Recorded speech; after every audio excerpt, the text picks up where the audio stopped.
Selanjutnya, apa yang akan kita lakukan? Jangan sekali-sekali kau cabut keris ini yang ada di dalam. Mereka tidak akan kubiarkan merusak kehormatanmu.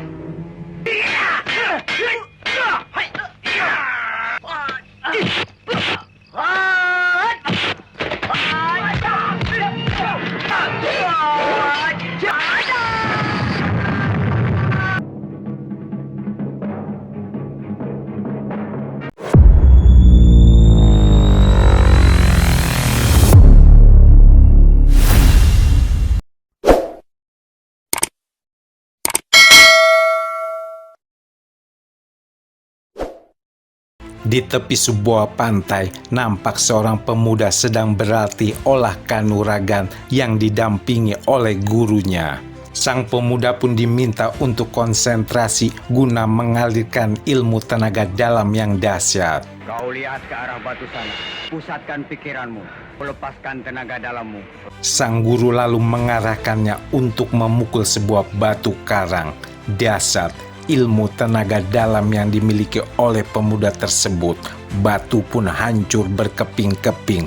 Bahkan ia mampu mengeluarkan energi api yang bisa membakar batu lainnya.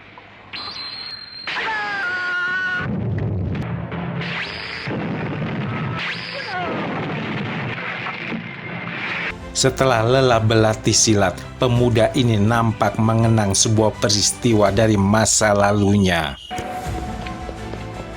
Di kediaman residen Belanda, seorang pribumi ingin menemui residen, namun ia dihalang-halangi oleh penjaga. Saya mau ketemu residen. Orang tersebut unjuk kebolehan dengan mudah. Ia melumpuhkan para penjaga, bahkan tubuhnya kebal terhadap senjata tajam dan peluru. Entah maksudnya apa, tiba-tiba ia berjalan dan menghilang ke dalam sebuah pohon besar. Huh? What is that for a person? Malamnya, para serdadu Belanda ini menyatroni rumahnya dan orang sakti tersebut bernama Sabur. Ada company. Kita sudah masuk. Kepung rumah ini. Ya. Ayo kita cepat lari. Ia dan anaknya yang bernama Marsan berniat kabur, namun sang istri disandera oleh tentara Belanda. Ampun. Marsan, cepat kau pergi dari sini. Sabur! Kalau kau tidak muncul, istrimu akan mati. Sabur pun muncul dan menyerahkan diri, tak lupa ia unjuk kekebalannya. Cepat!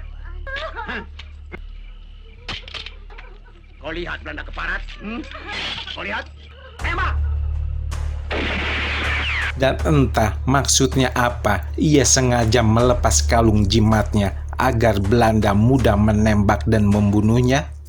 Ku berikan ini padamu.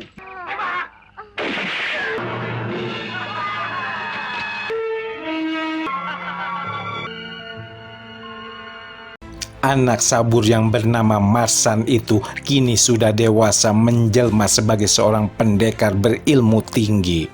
Setelah menuntaskan ilmunya, ia berniat turun gunung, kembali ke desanya dan mencari sang ibu yang belum ia ketahui keberadaannya. Kapan kau berangkat? Kalau guru mengizinkan, saya akan berangkat secepatnya. Tentang ibumu. Apakah kira-kira ibu masih hidup? Kau bisa langsung menanyakan kepada tetangga yang terdekat. Sebelum pergi, sang guru mendoakannya dan memberikan Marsan sebuah tongkat. Bukan sembarang tongkat, melainkan tongkat yang berisi sebuah keris sakti. Jangan kau coba mencabut keris ini.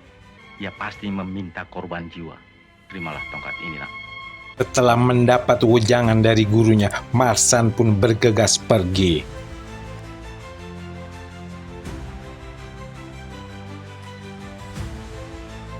Marsan yang seharian berjalan akhirnya tiba di sebuah rumah milik orang tuanya dulu. Kini rumah tersebut menjadi markas para pengkhianat yang dipimpin oleh Sapei dan Somat. Siapa kau anak muda? Untuk apa kau ke sini? Nama aku tidak terlalu penting. Cepat tinggalkan rumah ini.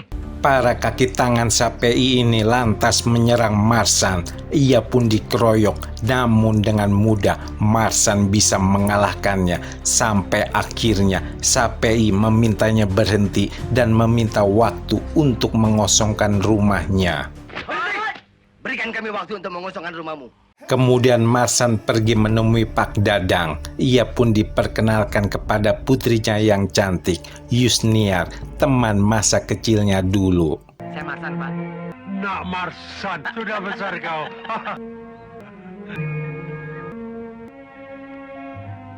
Di kejauhan nampak Sapei dan begundalnya sedang mengintai. Dadang segera meminta Marsan untuk segera pergi. Ada apa, Pak? Mereka datang. Cepat kembali Marsan. Lewat pintu belakang. Cepat. Malam harinya di kediaman Pak Dadang, Marsan dinasihati agar segera pergi meninggalkan desa demi keselamatan keluarga Dadang. Kau berada di sini. Kalau mereka mengetahui kami sekeluarga bisa celaka. Marsan nampak tidak konsentrasi dengan apa yang diucapkan oleh Dadang. Ia malah terkesima oleh tatapan manja Yuniar, anak gadis dari Dadang ini. Di hamparan sawah yang menghijau dan terasa sejuk, di sebuah batu besar di tengah sungai yang mengering, singkat cerita, Marsan dan Yuniar sedang memadu kasih. Aku sangat mencintaimu, Marsan. Kau harus datang ke orang tuaku untuk melamarku. Melamarmu? Iya.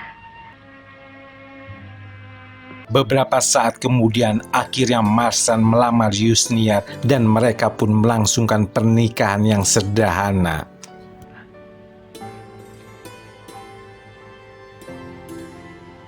Namun tiba-tiba datang tamu tak diundang. Mereka adalah Somat, Sapei, dan kaki tangannya.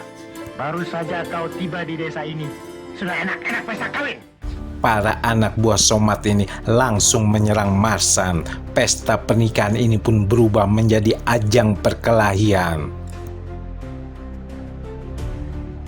Satu persatu mereka dihajar habis oleh Marsan. Melihat Marsan yang terkepung tanpa senjata, lalu Yusniar melemparkan tongkat sakti milik Marsan.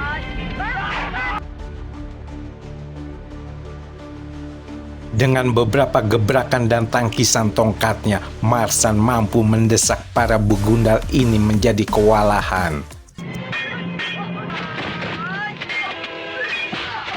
Ayo pulang semua. Pulang, ayo.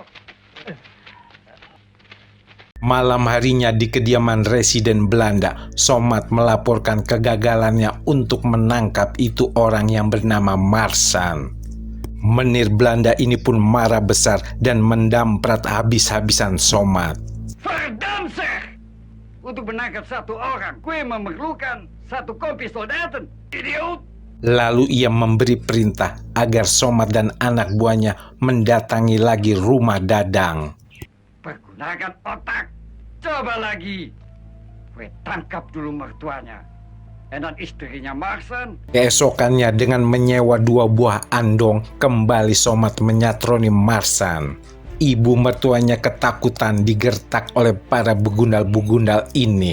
Diam-diam, Somat dan Sapei menyelinap masuk lewat samping. Mana suamimu? Mereka menemukan Yusniar seorang diri tanpa pikir panjang. Dengan nafsu bejatnya, mereka lalu menodai Yusniar.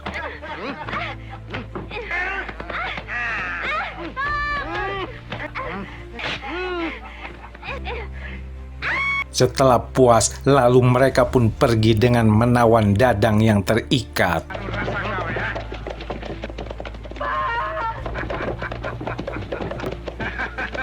Yusniar dengan tertati-tati menahan rasa sakit dan menghampiri Marsan yang sedang bekerja di sawah. Marsan!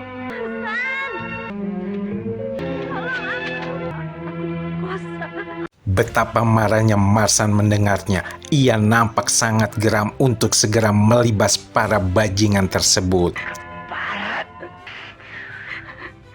malamnya, Marsan berniat pergi untuk mencari Somat dan Sapei.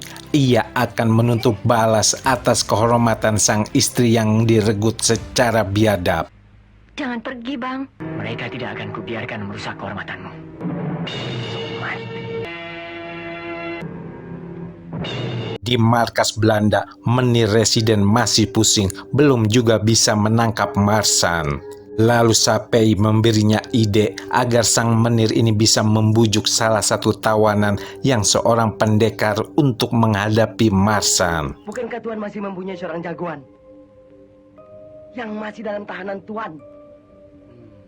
Sang tawanan tersebut bernama Danus. Ia pun menyetujui tawaran dari Menir Belanda tersebut. Tangkap seorang pemberontak. Dia masih anak muda. Keesokannya, Danus pun diantar oleh Somat dan Sapei untuk mencari Marsan. Tak sampai mencari jauh dan menunggu lama, Marsan pun muncul dari balik pepohonan bambu. Kalian manusia-manusia bejat. Memerkosa istriku. Tanpa banyak basa-basi lagi, langsung saja Danus menghunuskan goloknya dan menyerang Marsan. Dengan tongkat saktinya, Marsan menangkis terjangan jurus-jurus golok dari Danus.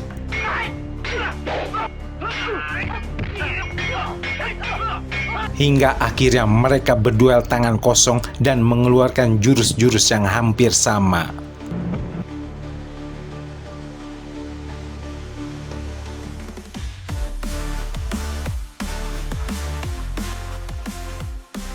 Tubuh gempal Darus dengan gesit terus menggempur Marsan. Jurus maut berhasil ditangkisnya.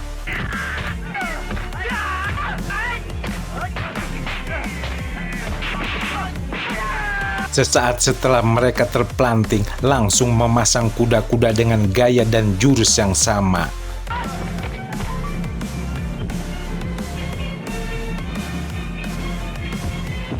Akhirnya mereka tersadar bahwa ilmu mereka berasal dari guru yang sama. Kembali dua jagoan kampung ini terkena semprot dari Tuan Menir. Mereka pun diperintahkan malam ini juga untuk berjaga-jaga guna menghadapi kedatangan Marsan dan Danus. Siapa orang-orangmu? Jangan sampai mereka mengadakan pemberontakan lagi malam ini. Verdori! Tak berselang lama terjadi ledakan. Marsan dan Danus datang. Langsung mereka menerjang para penjaga. Aku lebih dulu. Cepat, ayo. Marsan pun tanpa ampun lagi menghantam Somat dengan ilmu tenaga dalamnya. Lalu ia mengincar Sapei dan bersiap mengeluarkan energi api yang ia kuasai.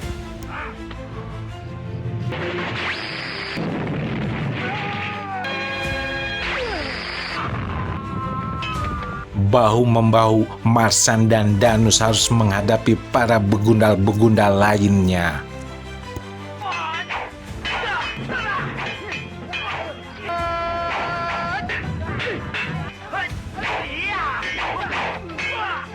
Berbekal tongkat sakti dan ilmu golok yang mumpuni, mereka melubat habis kaki tangan Belanda ini.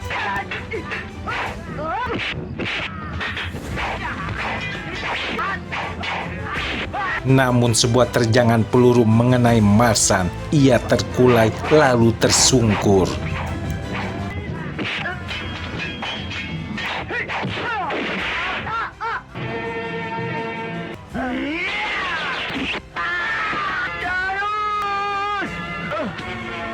Danus yang melihatnya tak mampu berbuat banyak. Ia sedikit kewalahan dan terdesak. Lalu dengan segera ia meraih tongkat yang dilempar oleh Marsan.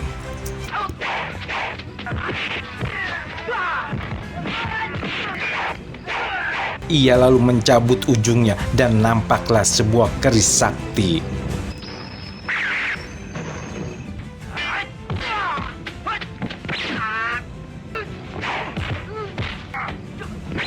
Entah bagaimana kelanjutan nasib dari Marsan dan Danus, film keburu tamat.